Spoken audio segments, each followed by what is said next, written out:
All right, hey, we are live. I'm Brent Leary, but it's not CRM Playaz. I didn't want to keep the suspense going. It's not the CRM Playaz. You probably already noticed that because usually when it's the CRM Playaz, I say I'm Brent Leary, and then Paul Greenberg comes on. He says I'm Paul Greenberg. Then we say we're the CRM Playaz. None of that is going to happen because the Venerable Paul Greenberg is on vacation. Who knew that retired people could take vacation? I thought, it's a permanent vacation, but it is a vacation. He and his lovely wife are away,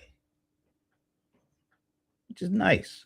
So we have to fill the void because we cannot do a CRM Playaz episode when either he's not here or I'm not here. It's never been done before. People have tried to get us to do that. Like, I'll sit in for someone. No. There is no sitting in for so-and-so. So what we're going to do, because I believe it's always the second Thursday of the month, we have our Executive AdvisorE segment with the one and only, the irascible one, some might call him that, Esteban Kolsky. And so since this is not a CRM Playaz episode, we cannot do Executive AdvisorE, because that's strictly for CRM Playaz. But we have so many shows, we don't know what to do with them all, but they're usually pretty good. And one of them is I'm looking in the virtual green room, I'm seeing all the motioning that's going on. And I have to tell you, it kind of threw me off there for a second. All right, so we are not doing CRM Playaz. What we are going to do is a few good minutes. This is one I do when I'm just usually just, talking to somebody. I'm really just trying to waste some time. But not this trip, because what we're going to do, since we can't do Executive AdvisorE, we're going to do a few good minutes with Esteban Kolsky. How about that? Nice way to work around the edges there. But anyway, we're going to hear from him because he just put out, hot off the presses, his August 2026 Enterprise, I'm just going to call it Enterprise AdvisorE with the E report, because I think that's what he should really rename it now that I think about it. You think about it there. So we're going to get into that, what was in this one. And I'm going to show you some things that I did special for this report that I want to run by him to see if he likes it or not. The default position is not, but we'll see what happens. But before we can do that, I do have a couple of housekeeping items. I hope I got that right. Because next week, let me add this, on Fast Forward with Ron Miller, this is really special. This is a really interesting one because he is going to be joined by Jeetu Patel, who is the president and CPO of Cisco. Which is really cool that Ron is, Ron, he just hangs around all the muckety mucks. And they like when he sits down and talks with them and does a Q&A. So next Thursday, right before the CRM Playaz, 2 p.m. Eastern, next Thursday, it'll be Ron Miller sitting down with Jeetu Patel. So you want to mark your calendars for that one. That's going to be good. And in a couple of weeks, I think it's 2 weeks from today, the very first, this is like the pilot. We're doing a pilot episode. We're going to use the CRM Playaz usual slot, 3 p.m. Eastern on Thursday. We're going to use that slot to do a pilot of what we're calling the last call. Now, I know it sounds a bit ominous, but really it's not that bad. We have so many shows on now. And as you can see, all the show hosts, or at least most of the show hosts, are represented in this promo here. I swear it kind of looked like the Last Supper set up for a second, but yeah, because we're all sitting there. Anyway, but we are going to do, and hopefully this becomes its own regular show at the end of each month or toward the end of each month, because we have so many shows now and so many really great show hosts and so many great show guests, that the end of each month, we're all going to come together. Well, the show hosts are going to come together.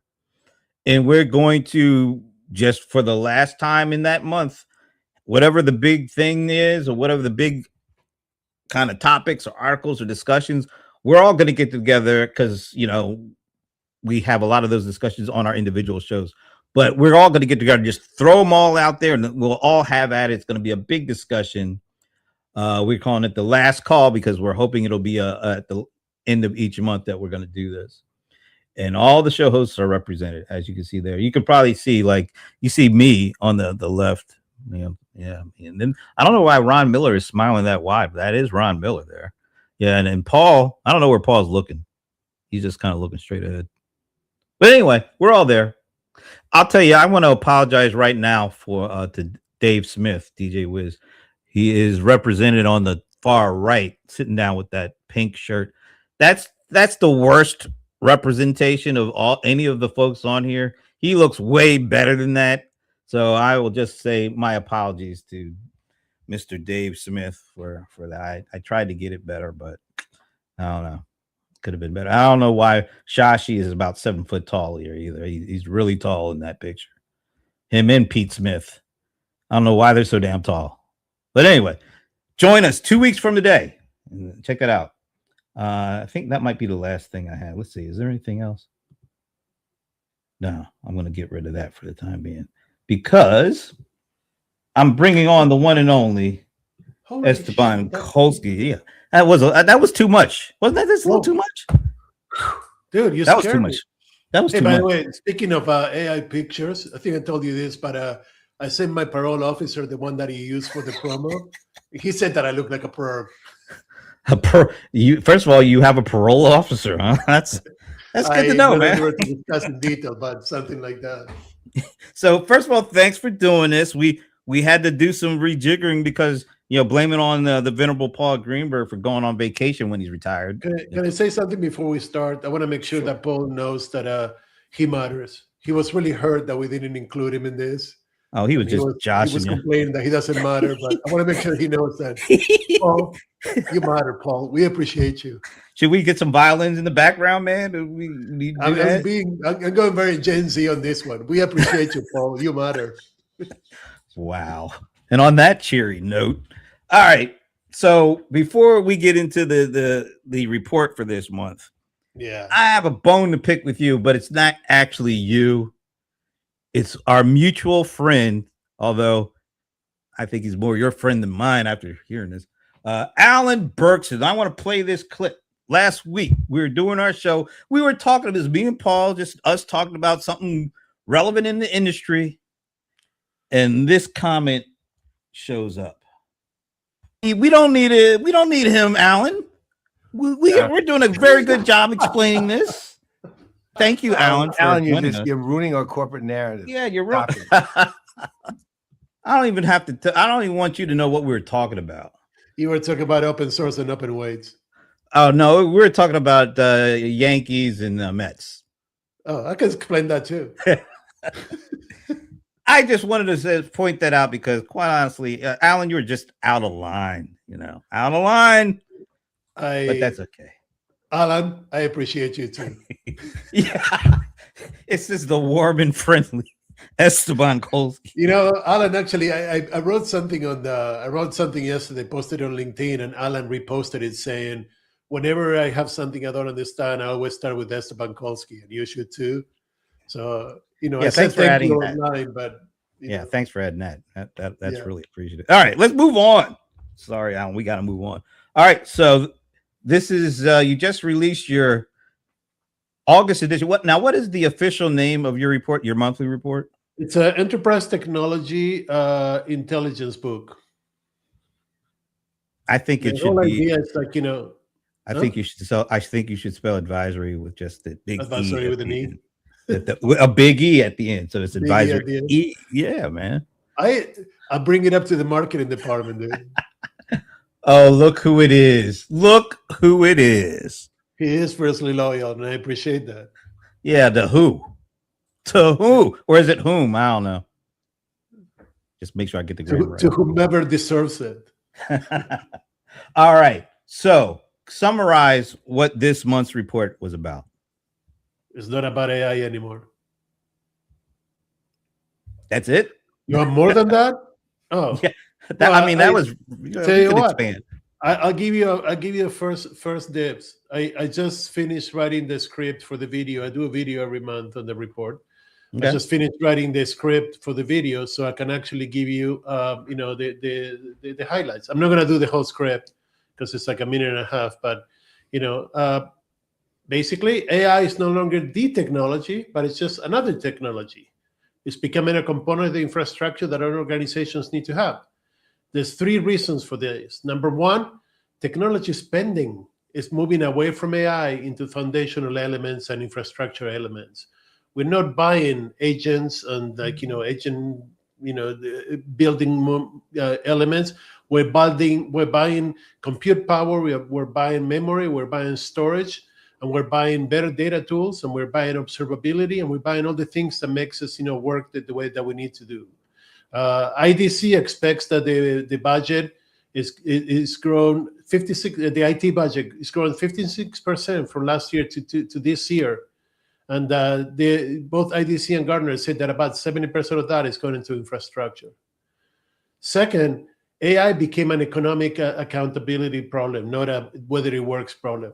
If you're gonna use it, you better not spend too much and make money from it. If you're not gonna do that, then it's not worth it. The stupid moronic token maxim POS that people keep talking about, which I don't understand. It was, thankfully it's over before it even started, because there's no point in doing that. If you're going to spend money, you better make money or save money. Otherwise, there's no point in doing it. And finally, cybersecurity, infrastructure, and talent are becoming the roadblocks for AI being deployed, which has nothing to do with models, has nothing to do with open source, has nothing to do with anything else. At the bottom line, the conclusion to all this, the board needs to become a governance element and talk about dependencies between technologies, economics of AI, and accountability of who's going to be accountable for everything that AI does altogether. If you do all that, you can create value with AI. If you don't do all that, you're not creating value with AI. That was very succinct, man. I am a succinct, precise person, my brother. So this is what first of all, I think we were already in agreement. I'm going to bring back this slide only because this was something that we've been talking about on the show, and it really hits home as these frontier models are starting to give way to the open models because of a lot of things, but of course price and compute and all that. That actually, like you said, it exchanges or takes the power that OpenAI and Anthropic have had, and it starts to transfer it over to the technology platforms, because once again, it's not just about their models in all of this. It's about what happens, and a lot of things are happening outside of the models as we get more power for workflow automation and process automation, and that's being done outside of those frontier models. Yes, sir. So, and then of course you look at companies like a Microsoft or even ServiceNow, even a company like Zoho. More power is going to be in the hands of those companies, because they in addition to doing smaller models, well, at least where Zoho is concerned, but they're not just concerned about the model, they're concerned about the workflow. They're concerned about having applications that have context and data that allow them to make these flows even more smarter and more relevant. And so what do you say to when you see I'm going to summarize what he just said. I'm going to summarize what he just said.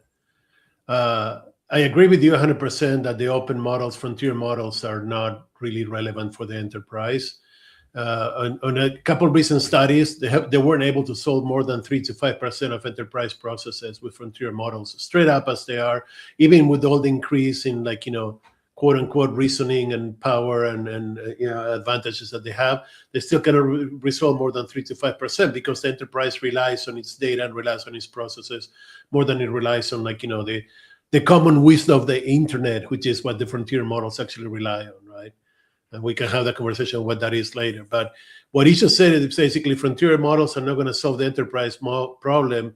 But, and this is the part where I take offense to, vendors are finding new ways to lock in customers, and that's the solution for the problem, which is not. I wish people would stop saying that. I debated 5 people already today on that one, because people are so used to vendors giving them an answer that they're okay giving the vendor the exclusive locking for the next decade or two of their enterprise. Again, at a moment where we actually have the technology and the ability to get away from the lock-ins that we have, instead of actually taking that, we're saying, yeah, but you know what? It's a lot easier if somebody does it for me. So I'm gonna let them run with, like, the open model that they built. That's gonna become my model, and then I'm gonna adapt that using open weights for my enterprise, and that's gonna be enough for me. And in all honesty, it may be enough for 30, 40, I would even say 50% of people. But the other 50%, the ones that really care about growth, the ones that really care about differentiation and remaining unique, they're not going to be okay with the vendor open source model with open weights. That's not going to happen. This is what the vendors are trying to, desperately trying to hold on to the lock-in they have with any way they can. Salesforce announced last week that they moved away from what they call a rented model, which was a frontier model, to their own proprietary model, which is an open source model, and it's open weight, so you can modify it and customize it, but still Salesforce. You're still going to depend on Salesforce for everything. Why? 30 years later, why? So it's not that it's any particular vendor. It's just if you are going to trust just one vendor to handle all this, that's the problem, or is it a specific vendor you're talking about? No, there's no specific vendor. I'm not picking on Salesforce. Salesforce is great. The same way the ServiceNow is great, and Microsoft and SAP and everybody. But all these vendors are migrating from open source rented models, like Salesforce said. I only picked Salesforce because Salesforce had the right way to call it. It was a rented model. I'm renting a frontier model, and I'm not using it. I posted on LinkedIn today about something that I wrote, and I said, why would you actually pay a frontier model to process content about Taylor Swift's wedding? And you say, well, I'm not. I'm just using what I need. Yeah, you are. If you're using it, if you're paying, yeah, you're right. Yeah. You're paying X number of dollars per X number of tokens, and those tokens go to process Taylor Swift weddings. And I love Tay like everybody else in the world. Trust me. I respect her, and she's a shrewd businesswoman that took the world by storm and all that, but I do not want to pay for the fucking content that relates to her wedding. And I don't want to. So the vendor said, well, if you don't want to do that, pay me, and I'll actually create content that is relevant to your operations that you have with us, and you can use that model. Okay, that's great. But how does that take me away from the lock-in that I had for the last 20, 30 years? That's the question that needs to be answered at the board level for me. Not whether the vendors can do it. Sorry. Yeah. No, I'm just saying I think what you're seeing though, and this kind of illustrates, although there's a lot of stuff going on here. You got the frontier model makers. Now you have the open source, for lack of a better way. But then you have companies like Microsoft that are doing everything. Where's a company like that? How do they end up standing in terms of where we're going with all this AI commoditization and openness? The funny thing is that, as always, and I will say this as always because it's always been the case, when it comes to the enterprise, Microsoft is always the odd duck, right? They have their own approach to it. They have their own thing about it. Oh, yeah, run the disclaimer. It's a bit too late, man. I hate everybody. Nobody likes me anyways. There's a disclaimer. But Microsoft is the odd duck in enterprise because, their approach has never been true enterprise. If you compare at any time, right, Microsoft used to do for CRM, what they used to do for accounting, what they used to do for ERP, for anything, it was different from the rest of the enterprise. And it makes no difference now when it comes to AI. Truth be told, Microsoft was an early pioneer of adopting and embracing AI and providing AI through the Power Platform to their customers, right? The Power BI platform was an early implementation of AI. It didn't have an LLM. It was mostly analytics for the most part, but it had also some transformers that they started adding towards the end before OpenAI came out and everything. So there was some good stuff in there. And they continue to do that. Also, Microsoft is a heavy investor in OpenAI, right? And they have that going for them. Yep. So they have a very interesting approach. Microsoft is not a vendor, traditional enterprise vendor. It's more like a ecosystem augmenter for the enterprise. They give you access to all the pieces that you need. They give you licenses to all the things that you need, and then it's on you to figure out what you want to do and how are you going to run the world, right? Still, 60% of businesses in this world run only because Excel is there. If you're going to be honest, right? So Microsoft still runs almost every enterprise in the world. They just don't talk about it. Yeah, and they got, like you said, the productivity. They have enterprise applications. They have Azure, which is like the gold standard right now with what they're doing. They're just a different kind of company that, and like you said, yeah, they've always been. But what do you put a company like Oracle, who also has up and down, from bare metal all the way up to the application layer, but they are being viewed differently because the way that they're funding their capex is through debt, and it seems like they're getting slaughtered for that. But they're getting slaughtered because they were smart about it. Why would you put your cash flow to fund your capex versus taking debt against it? I mean, if it's not going to work, it's not going to work, and you end up with the debt, but not with the loss of cash flow. But Oracle made the bet a couple of years ago where they said we're going to be a full stack, infrastructure plus AI plus applications. We're going to give you the whole thing. And that works for their customers, and it works for them. The same way that for SAP customers, it works to have, SAP for everything that's enterprise applications, from HR to ERP to CRM to whatever, and then use components on top of that. So they made their bets, and they're actually relying on their bets, and they're doing well on their bets. I think that Oracle is executing well as a full stack provider, from infrastructure to AI to applications. It's just not for everybody. Would you make a decision between like OpenAI and Oracle as a model provider? No. But would you make a decision between OpenAI and Oracle for who's going to give you the hardware and what runs on top of it? Yeah, it's a really simple one. Oracle would be able to do that. You see more and more software vendors that are getting into the hardware business. Ray Wang, my illustrious leader and boss, keeps talking about who knew that chips would be glamorous one day, right? Look at what we do. Chips are the most glamorous segment of the market right now. Well, why wouldn't they right now? Because NVIDIA's got the biggest market cap in the world. Intel, what's the name of the Korean one that I can X something that I can never remember, X Indeed or something like that. All the chip manufacturers are like, hot, and the stock is amazing. They're hot in the market right now. They're making promises about what they're going to do for the next 10 years. NVIDIA is one of them too. So yeah, the chips are hot. It's what matters right now. And the thing is, like, we're looking at non-glamorous things becoming very glamorous because that's part of the infrastructure. And that goes back to, like, the summary that I gave you. Infrastructure is what we're investing in. Oracle has infrastructure. Oracle should be an investable company. Before we get back to your report, I think everybody is pouring money into these chips right now is because it's one of the few sectors of AI that is actually showing a return. Like right now, enterprise application companies are not showing a sustainable ROI from the billions of dollars that they've invested. And it's hard for them to actually detail when that might come. And so that feels like that's why these companies, except the pick and shovel companies, are the ones that are making the money. Absolutely. When does that change? When do you think that change? When do you think outside of that group, outside of like the AWSs and the Azures and the chip makers, we're going to see AI actually have a significant, substantial, consistent payoff that people can feel good about? Well, so that started changing about 4 or 5 months ago. And the reason that it started changing is as we started to move away from frontier models that require an immense amount of GPU power to process oodles of content that may or may not be relevant to you, such as Tay-Tay's wedding, right? You've said Tay-Tay twice, man. I'm getting freaked out. I'm with your parole officer at this point, but go ahead. Okay, Taylor Swift, fine, whatever, dude. But when we move away from having to process all the content into something that requires more reasoning and power, then the chips become more interesting. This is also why NVIDIA announced that they were going to move into CPUs away from GPUs exclusively. You need both brains and brawn. You need the brawn of the GPU and you need the brains of the CPU.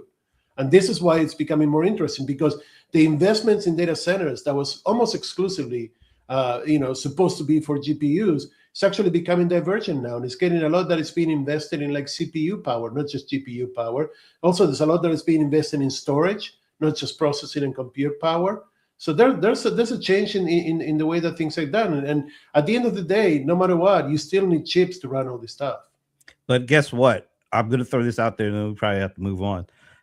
We see Meta, a company that nobody thought of going in this route, because what do we think of them? They're a social network. They've got a lot of data, but they're not a chips maker. They're investing in it, and guess what? People aren't buying them yet as a chip maker. Right. If I had money, I'd be Meta. I'd be investing in things that don't matter, just trying to make a little bit more of a run for something that is more interesting.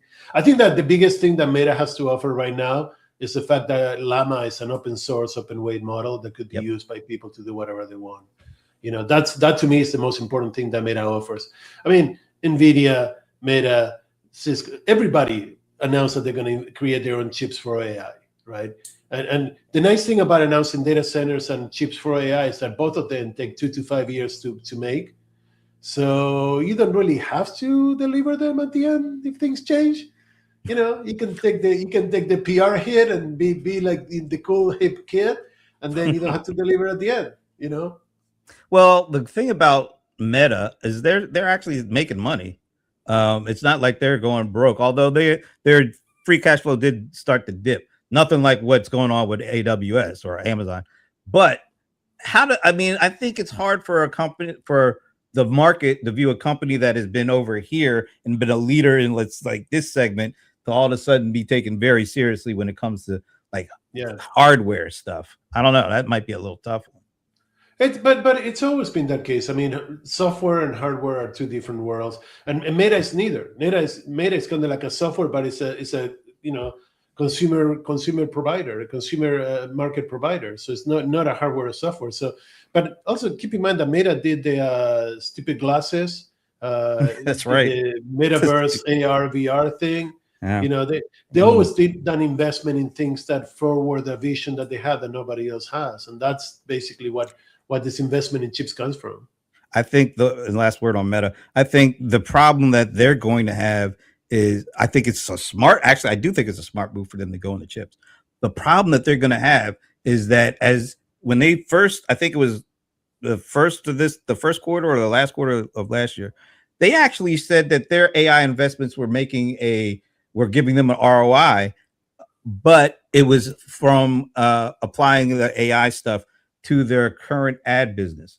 Yeah. And what I think one of the things that we had Michael Wu on maybe that was last month, he said, well, yeah, that's probably the case. But as time goes on and as AI disrupts how people buy stuff and how they get ads, that might actually take a bite out of Meta's core business. So the AI that got them a little bit of a ROI initially may also be the one that disrupts their business in a longer term. What do you think? Interesting. I make it a case not to disagree with Michael much, because he knows things that I don't even understand where they come from.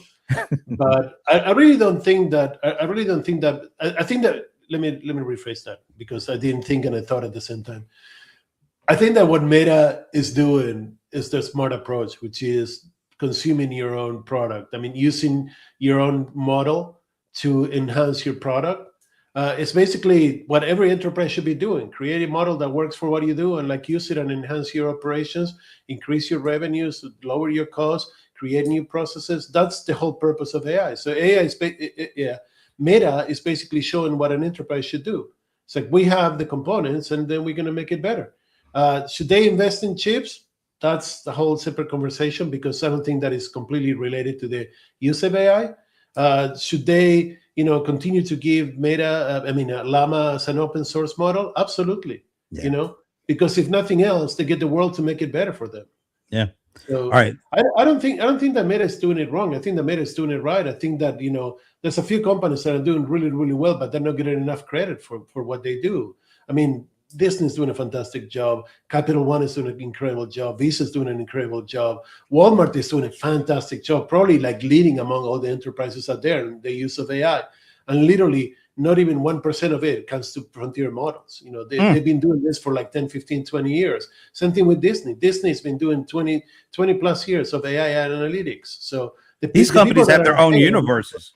These companies have built their own universes, though, right? I mean, they're pretty self-sustaining from soup to nuts. Yeah. One last word. You have anything on Google? What do you think where Google sits in all? I still pick Google as the winner at the end of all this. It's the only company that has all the pieces that they need to actually be one of the winners. I think that if I get no sponsorship on this, but I think that Google is going to be one of the winners out there. I think that Boomi is looking very strong in the enterprise as they are orchestrator and manager of the infrastructure for the enterprise. I think that Microsoft is going to come out ahead when it's all said and done.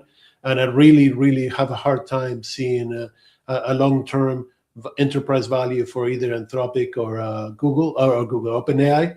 But I see a lot more value potential for Anthropic than I see for OpenAI. So I think that OpenAI is in trouble. Even though they're investing heavily in bringing people that know enterprise, it's also becoming a revolving door of talent because they can tell that there's no value that the enterprise can assume from what OpenAI has to offer. Yeah, the enterprise is always a tougher nut to crack. Anthropic already seems to have a big lead right now in it. Enterprise is my world. So, I mean, I'm not going to comment on consumer spending. I'm not going to comment on how well the open models do for consumers because that's not what I do. I could comment as a user, but not as a renowned expert on the topic. But you can comment on Tay-Tay in the wedding. So, just bring that back. All right, let's do this. Guess what? I think I asked Gemini. I fed up your report and I asked Gemini, what are the top 5 questions I should ask Esteban after you've read the report? Lightning round? Well, I'm going to show you what they said. And I want to see if you agree. How about that? Okay. I never tried that. By the way, I do feed my report to all the major models when I'm done to get a summary to make sure that I didn't miss anything. So cool. All right. So this is what the top 5 questions to ask after reading this report. Number 1, which investments create reusable operating capacity and reduce enterprise complexity versus creating new layers of dependency? Is that 100%. A good question? 100%. Okay. I would use that question to open conversations with boards without hesitation. That's nice. Actually, if you're a board member or an executive, this is the number 1 question that you should be asking yourself about AI investment. Wow, Gemini is 1 for 1. Okay, let's go to number 2, practical control and mobility. Have we mapped business capabilities to technology providers? And do we have validated off-ramps to move workloads? That's stupid. We're trying to get away from technology providers. I mean, we're trying to build our own capabilities, not depend on technology providers. And validated or off-ramps is marketing. I don't know what the fuck that means. All right. Sorry, Gemini. That was a bad one. Number 3, economic realities of agents. What is our fully loaded cost per successful agent-enabled outcome, including exception handling and human repair? 100%. If you want to talk about agents, this is where we start. And we actually start the opposite side. We don't talk about the fully loaded cost per outcome. We talk about how you're going to handle exceptions, how you're going to do repair, who's going to be responsible, what's accountability, and when do you put the stop signs along the way so that it doesn't execute something that it's not supposed to, so there is no repair. 2 out of 3 so far. Okay, number 4, unified. 1.5 out of 3. Wait, you took away from one of them? it was a negative. I would start with how can we avoid human repair and how much it's going to cost us to do it. Oh, okay. All right. Well, we'll just move on to number 4. Unified enterprise assurance. Do we have a common assurance framework that produces single view evidence of authorized and auditable? Man, I really butchered that one. I'm going to start over. Do we have a common assurance framework that produces single view evidence of authorized? We had it in 1995. It was called a dashboard back then. It's called a dashboard today. That's not a question. Yeah, but it seems like the more things change, the more they stay the same. Is that what we're talking about here? Because there's a lot of change going on. Maybe what's on the dashboard changes, and that changes a little bit of the assurance. Break that down. Break that down to the keywords there, right? Assurance and framework will be the two keywords in that question. All right. There's absolutely zero assurance in stochastic non-deterministic models. So assurance is 0. So no, we don't have an assurance framework because they're stochastic models. They're not deterministic. You're never going to get twice the same answer no matter what you do. So you cannot be sure that the answer is correct. So what about an acceptable assurance framework? It says common assurance framework. Yeah, but what about, I'm changing it up based on what you said, acceptable assurance framework. Yeah, it's called a dashboard. I mean, what agents will have running, how many is. Look, when you write an agent, you got to write the exceptions, and you got to write the stops, and you got to document the problems that were outside of the parameters, right? So when you get to that, if you put that in a dashboard, that's an acceptable assurance framework that you're going in the right direction. And you can put it 3 colors. I mean, red, green, and yellow if you want. I mean, if 2 or more agents screwed up, put it yellow. If 3 or more screwed up, put it red. If none of them did, put it green. But what about yellow and blue? There's nowhere to ensure deterministic outcomes in stochastic models. That's the biggest problem with transformers. But I guess, and we'll move on to number 5. Even though there's no way to, I guess, bottom line, black or white, give us a full throated assurance, isn't there some level that could be set that at least you could a threshold of some sort that get you as close as you need to be, or do you need a black and white, either yes or no? Well, so the outcome is yes or no, right? I mean, so when you ask a question, you expect an answer, not a. Yeah, but hardly ever do we get a yes or no, black or white answer to most things. Why do you overcharge me? I mean, it's a yes or no answer. We didn't know we did. Why did you? Yes. So why did you overcharge me? Yeah, but you know what it is. You know what they're going to say? They're going to say more than it could. It was screwed up, whatever, right? I mean, yeah, they'll give a no answer there. No, well, it's a yes, but, or a yes and, or no, but, or no and. It's hardly ever yes, period, no period. There's no improv. There's no improv in AI. Come on. There's no crying in AI, man. Come on, man. Yeah. All right, let's bring Alan to do improv. He likes improv. So give us the corporate narrative on that. All right, number 5, workforce. Now, I think this one is good. Workforce judgment risk.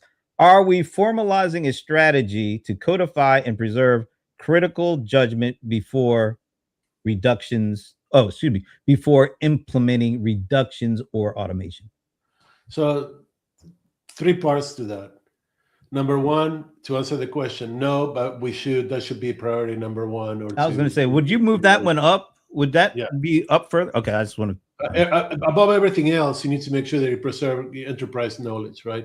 Number 2, reductions are not being implemented anymore. That was just a blip early on. Most organizations that did it reverted back to normal. Most organizations that were actually going in that direction reverted back to normal. You don't hear anymore about AI taking over jobs, except for like jobs that should have been taken a long time ago because they're easily automatable. And we're not talking about those many. We're talking about, I know that it sounds like a lot, but we're talking about maybe on a really bad case, 15% of processes that could be automated in an enterprise, which means translates into about 5 to 6% of jobs that may be reallocated but not lost, right? And the last part is automation. No, we're not, and that's what we should have. That's what we should happen. Going back to why this is so important. Once you automate, you start finding exceptions, and exceptions can only be handled by experienced operators, not by AI. So you need to actually retain the people or retain the knowledge to handle the exceptions, and that's the only way to do it right. All right. So as a full group of 5, how would you rank the top 5 questions that Gemini says people should be asked? I think that it read through the report and it found. I mean, first of all, I mean, I have a set of questions at the end of my report, and these are very close to the ones that I put in there. And those questions come from conversations that I had with executives and board members and what they're asking about and what we're talking about. So I think that the 5 questions are pretty much aligned with where the mind frame is on where AI is and it should go. I think they're in the wrong order, and I think that they're like a little wishy-washy at the end. They should be a little tighter. Okay. Last thing. Now I want to go here. So this is what they suggest when I ask them, what are the immediate actions that executives should take after reading this? Number 1, shift board oversight to operational capability. That hitting the mark? Yeah. 100%. All right. Number 2, scrutinize true cost per successful outcome for AI. That seems pretty obvious. That's a good one. I think that it's the fully loaded agentic cost is a red herring in there, but sure. Yeah. Formalized technical off ramps and I have substitution. no idea what that means, dude. Honest to goodness, never heard anybody say technical off-ramps and substitution. Yeah, that was a good one for me too. Direct a combined cyber compliance assurance model. No. Yeah, I didn't think that was going to Absolutely fly. This is part of a bigger perspective. You cannot have a single model for everything. Privacy is going to be different from confidential. That is going to be different from privileged data. That is going to be different from outcomes. That is going to be different from everything. So like everything that is handled needs to be handled separately, and until we know exactly what we're dealing for. If you're talking about 10 years from now, sure, we can have a conversation about that, but I have no idea what it's going to look like. So to put that as a immediate action, I don't know what the immediate action would be there. And the last one, I think, launch a formal preservation of judgment campaign. I don't like the term campaign, but I get it. I've been talking about that for as long as I want, career validation. All right, Alan has one question for you. Yes, sir. Why do board members need a different report than C-suite? Because board members have a lot less attention span and a lot less time to read, and they need to actually get the really short and most possible precise and concise point. And if they want more information, they can get it. But if you were to be in the board member's shoes and you were to see the amount of information that they get diluted with, it's a deluge of information. They get decks and reports and they get clippings and they get services and they get everything, and they need to read all this stuff. So if you actually want to highlight what you do, you create a very short 1 to 2 page. This is what happened. This is what changed. This is what you should be looking for. These are the 6 talking points that you need for the month. You deliver that, and then if they need more, they'll call you or they'll go read the big report. Let me ask you this: is it more helpful for them if it's in some sort of a visual format versus text based? I'm testing and working with video more because more and more people are actually using video and audio versus reading. So Laurie Augustine was put something on LinkedIn yesterday about how the report that the Atlantic wrote, which said that Americans are not reading anymore. Less than half of, actually 56% of Americans didn't read a whole book in at least 3 years, which is pretty sad if you ask me. 56%? 56% of Americans didn't read a whole book in more than 3 years, and like about 47 or 48% of Americans don't read anything on a daily basis. So, but we had TikTok, and we had Tay-Tay, so we had that. But wait, 56% seems still too high for me. It is. Back to the Atlantic. I didn't make that number; it's just reported. Man, I think it's I think there are way less people really reading less. I'll start. I have 4 books that I started and I didn't finish a single one in the last 2 years. How many books have you read back to end to end in the last year? Oh, end to end? Not even business books. Maybe two. And it has absolutely Rams history. I don't know if that counts or not, but I definitely read that. But I mean, do you think most people, like everything else, most people never really wanted to read a whole lot, and now because they can get more information through these other formats, they're just following what they've always wanted to do? Or do you feel like they actually used to like reading and now it's just simpler to read? That's my hypothesis. My hypothesis is people never wanted to read. So there's been a loss of reading for a long time, not just the last 3 years. But we finally have sufficient information presented in different formats that we don't have to read anymore. But if you want to read this report, where should they go? Go to a Constellation website and look for the board, and you'll get there a way to do it. It's a subscription, so you have to pay for it. But you can find the pieces on LinkedIn on my channel or page or whatever it's called, and you can find the monthly video summary published usually around this time. I wanted to give you the exclusive before I recorded it, so I'll record it after this. Nice. If you want any of the pretty pictures that Jim and I created, just they're yours if you want. For the third one of me. All right. So once again, this was not a segment of Executive AdvisorE. This is not the CRM Playaz. This is a few good minutes, just shooting the stuff with the one and only Irascible Esteban Kolsky. Thank you. And by the way, I provided zero advice, so that's why it's not advisory. No, that was actually, it was great. I'm glad that we're able to go off script and do this, but still in the context of what you're creating over there. So that's great. All right. You know what? Look, I'll leave you with the last part. Okay. We went through quick adoption, inflection points, paradigm shift, and all these things over the last year with AI. We're finally at the point that AI doesn't matter anymore, that enterprise technology mattered in the past.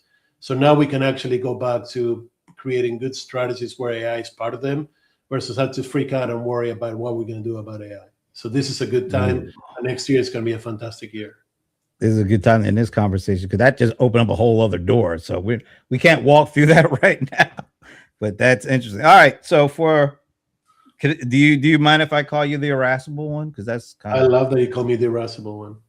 And I want to send another what up to the Venerable because you matter, Paul. We appreciate you.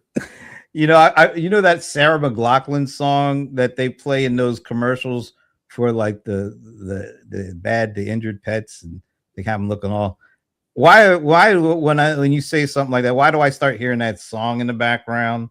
I mean, because I've been right TikTok for the last 5 years, dude. Everything in TikTok has that song in the background. It's not just a commercial. All right, folks. We will catch you next month. You'll be back. You'll have a September edition, right? Yes, I will. And we're going to talk about something that is not AI. I promise you. We are. Yes, we are. You're on record now for saying that. All right. Yeah.